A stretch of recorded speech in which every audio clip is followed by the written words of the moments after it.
Et bonsoir à tous.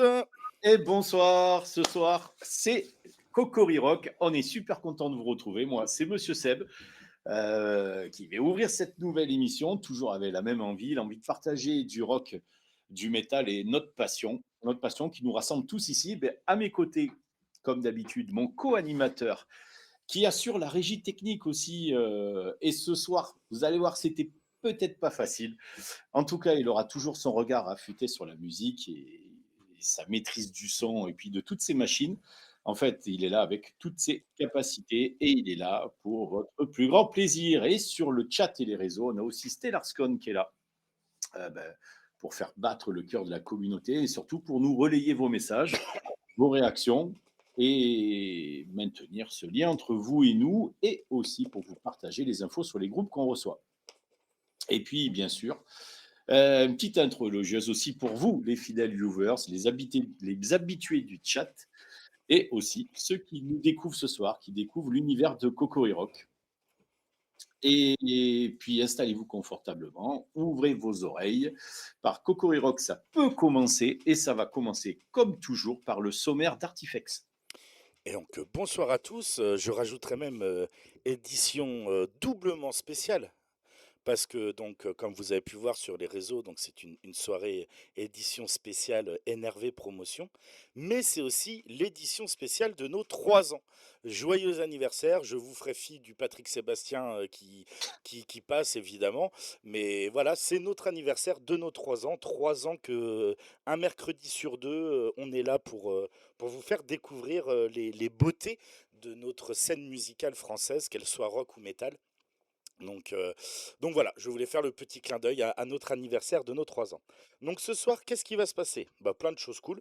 Dans un premier temps, on va recevoir Angie, donc de NRV Promotion, qui va nous expliquer un peu qui elle est, ce qu'elle fait, qu'est-ce que c'est NRV Promotion. Et après, donc, nous aurons deux groupes. Et quelque chose d'inhabituel, on va dire, c'est que notre premier invité, donc Engie, va rester avec nous tout le long de l'émission et donc va participer à l'interview de toutes les émissions. Donc voilà, c'est le petit twist de cette édition spéciale. Donc les deux groupes qu'on recevra, ça sera les Hommes Crabes. Évidemment, Pays de la Loire représente. On est là, hein, c'est l'ouest de la France, encore une fois. Donc forcément, c'est que du bon. Je vous spoil pas plus que ça, mais voilà.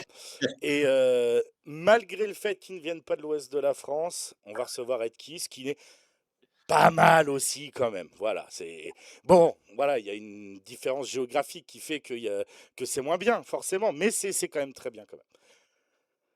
N'importe quoi. En tout cas, ce soir, donc c'est une soirée spéciale NRV Promotion. Donc, Angie sera avec nous. Les deux groupes nous sont envoyés par Angie, du coup, puisque c'est la soirée spéciale pour elle. Bientôt, vous allez la voir, elle va arriver à l'antenne. Mais aussi, il y a une petite nouveauté là. Tu nous proposes un petit.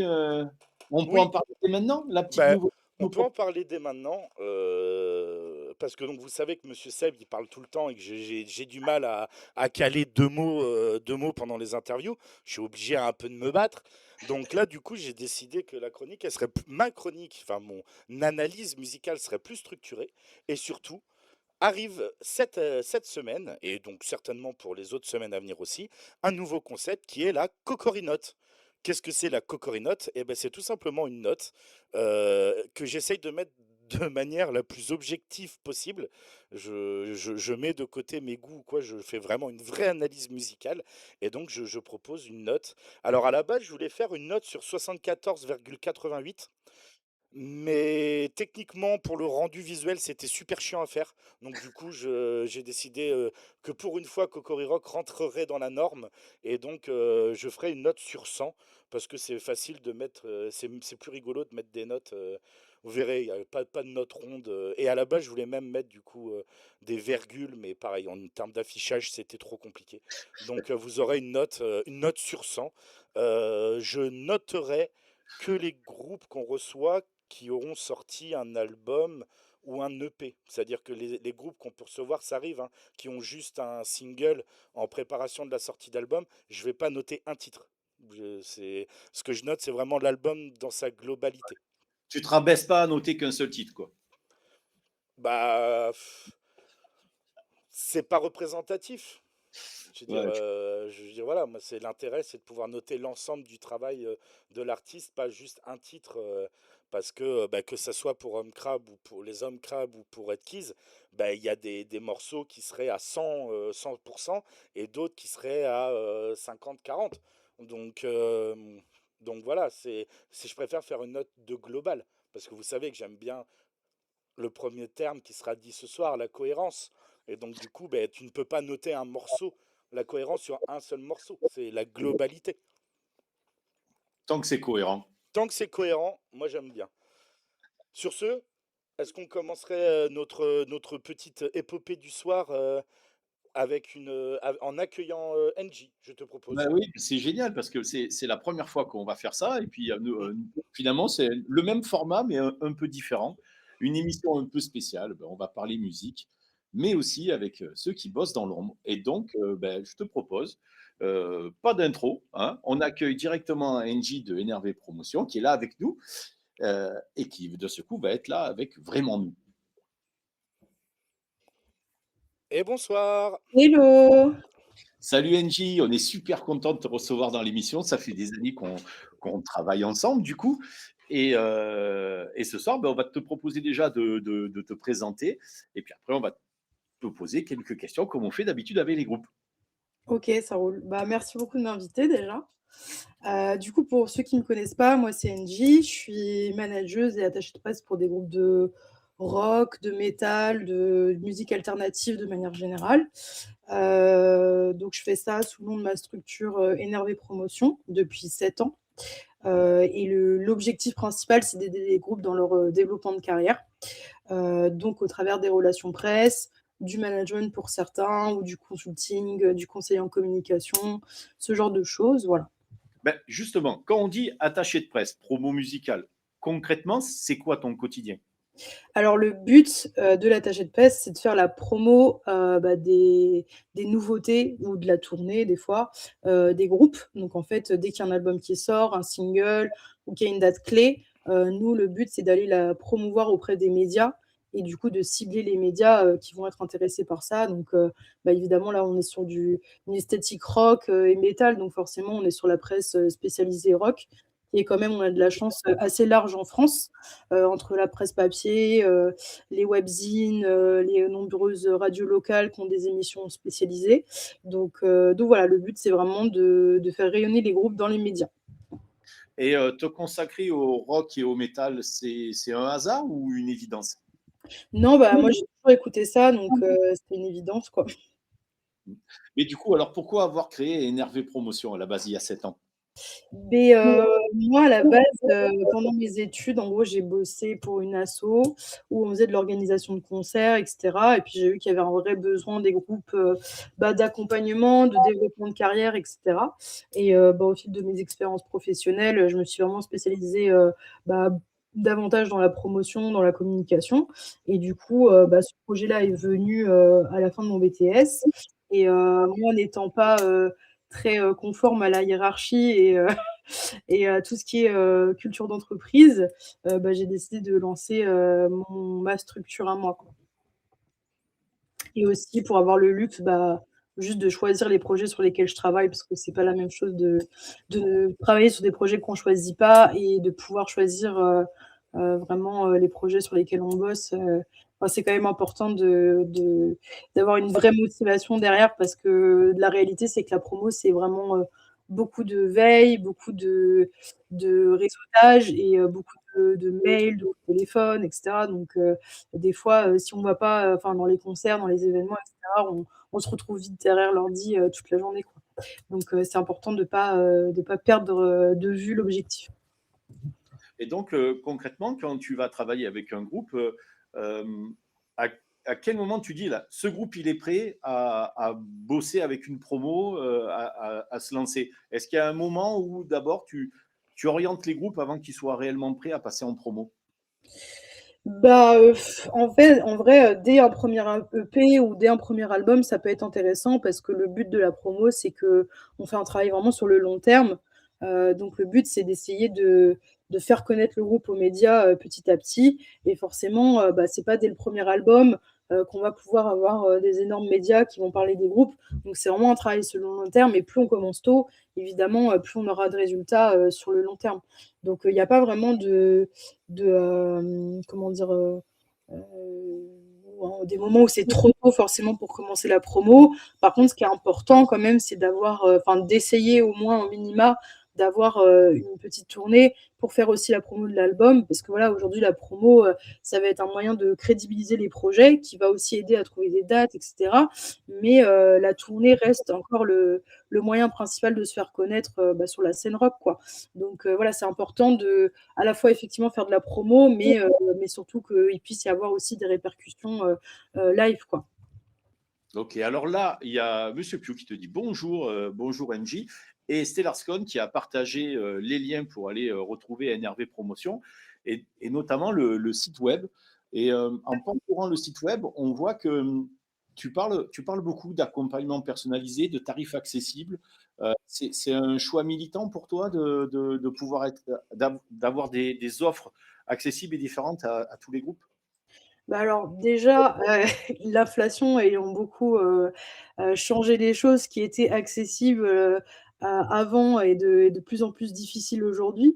Donc, il y a ça. Après moi, personnellement, j'ai pas forcément augmenté mes tarifs, mais, pour les artistes, c'est de plus en plus difficile, d'investir des sommes là-dedans qui sont quand même, assez conséquentes pour des groupes, qui ont pas forcément, de label ou quoi. Donc, après, on essaye de s'adapter en fonction des coups de cœur aussi et cetera. Après, dans tous les cas, bosser dans le rock et faire la promo des groupes de rock, ça a un côté militant parce qu'on sait qu'aujourd'hui, voilà, c'est pas le style en fait, qui est majoritaire dans les ventes commerciales et cetera. Donc, dans tous les cas, ça reste militant de vouloir promouvoir ces musiques et même d'en faire. Hem Et après, franchement, c'est de la passion, quoi. C'est vouloir essayer de gagner sa vie avec sa passion, quoi. Ah ben, c'est beau. Et entre un groupe autoproduit ou un groupe qui a une maison de disques, il y a des difficultés différentes? Est-ce que tu as des contraintes lorsqu'il y a une maison de disques derrière? Tu travailles bien avec les maisons de disques? Comment ça se passe? Alors, je travaille majoritairement avec des groupes en autoproduction ou alors qui ont, un éditeur et cetera. C'est quand même assez rare que je travaille avec des labels. Alors je dis pas, jamais, hein, ça arrive, surtout des labels indépendants comme le Sep Records, ou Subsound Records en Italie, ça voilà, ça arrive. Mais, ça reste minoritaire, tout simplement parce que, bah, voilà, je travaille vraiment sur un réseau de développement. Donc il y a beaucoup de groupes qui ont pas encore de label. Il y a aussi de moins en moins de labels, qui, décident de développer des groupes en France et de mettre des sommes assez conséquentes là-dedans. Il y a aussi beaucoup de labels qui ont des attachés de presse en interne, donc il va pas forcément prendre, une attachée de presse indé. Donc voilà, il y a plein de paramètres, qui vont entrer en compte là-dedans. Et puis après, c'est pas forcément qu'il y ait label ou pas qu'on va travailler différents projets, c'est plus en fonction du niveau de développement de base, de l'artiste, quoi. Est-ce qu'on est sur effectivement un premier album ou est-ce que l'artiste, il a déjà sorti, 1, 2, 3 albums? Est-ce qu'il tourne beaucoup? Enfin voilà, tout ça, ça va être plutôt des arguments pour nous, pour, convaincre les médias d'en parler davantage, quoi. Et pour les groupes indés qui nous regardent en direct ou qui nous regarderaient peut-être sur le replay, quelles sont les erreurs les plus fréquentes que tu rencontres chez les groupes indés et quels conseils tu donnerais? Là, comme ça, je pense aux mails, enfin, la manière dont certains contactent les pros, que ce soit moi ou d'autres, des fois, ils ciblent pas bien leur interlocuteur. Enfin, personnellement, ça m'est arrivé de recevoir des mails, tu vois, en mode, «Ouais, tu veux bien partager, notre clip ou notre album?» comme si j'étais un média, sauf que je suis pas un média, du coup. Du coup, les gens, des fois, ne se renseignent pas et envoient des mails, en CCI avec, plein de monde qui n'ont rien à voir. Donc déjà, le plus important, c'est de cibler son interlocuteur, comprendre aussi les enjeux de l'interlocuteur. Pareil, si vous contactez un booker, bah, comprendre aussi que le booker, bah, il est en train de programmer sur telle période. Donc forcément, si vous donnez pas, des infos suffisantes ou suffisamment précises, c'est quelque chose, qui peut passer à la trappe. Ou, faire des romans ou alors oublier de mettre un lien d'écoute qui reste le plus important, hein, quand on m'envoie quelque chose, moi je avant de lire, j'écoute et après je vois si ça me plaît ou pas. Donc voilà, ça c'est très important et puis surtout, bah, voilà, juste bien se comporter, relancer les gens correctement et puis voilà quoi. Et là, bon, du coup, là, c'était des erreurs, mais c'est quoi un groupe avec lequel tout se passe bien, du coup? Bah, c'est les hommes crabes. Oh, c'est Oh la facile. transition! Et ouais, voilà, de suite, on invite une professionnelle et, et voilà, parce que ce soir, tu nous as proposé les hommes crabes et Bah, Edris. ouais. On va commencer par les hommes crabes. Ben, du coup, pour les hommes crabes, alors qu'est-ce qui t'a donné envie de les défendre et de faire leur promo?